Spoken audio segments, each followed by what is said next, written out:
Zenless Zone Zero is finally here, and for those of you who are interested in trying out the game but aren't sure how to build your team, here's a quick guide.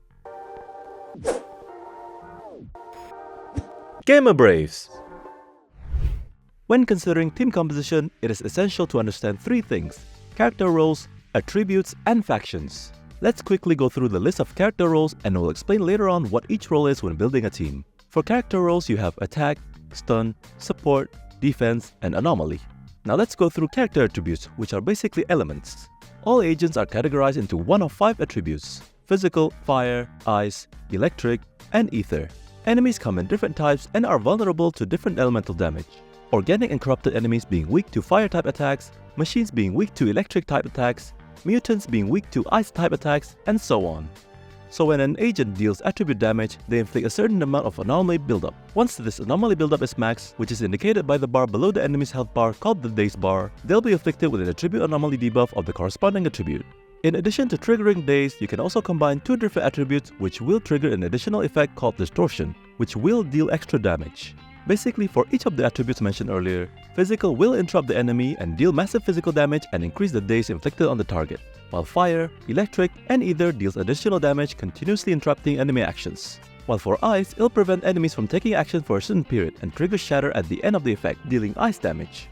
As of launch, there are 7 playable factions, with some of them only having 1 or 2 playable agents at this time.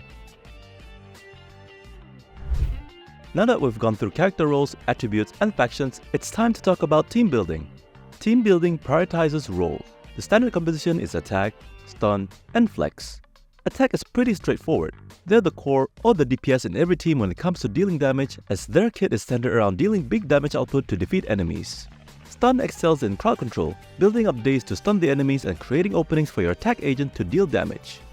And lastly, the flex position, which serves to assist the other agents on the team. This could be anything from support, defense, or anomaly. Support agents are able to buff your team to improve the combat effectiveness of the team. Think of them like characters from the Harmony Path and Honkai Star Rail. For defense agents, for now there's only Ben Bigger, but they specialize in tanking attacks and survivability, offering counter-attack in their kit in order to deal damage to the enemy while at the same time being able to tank huge chunks of damage. And lastly, anomaly. They excel in applying debuffs and accumulating anomaly buildup as fast as possible and deal damage by triggering attribute anomalies. As for which agents to use for each of these roles, it's best to match 2 or more agents based on the attributes or factions, as you'll be able to get buffs based on matching attributes or factions.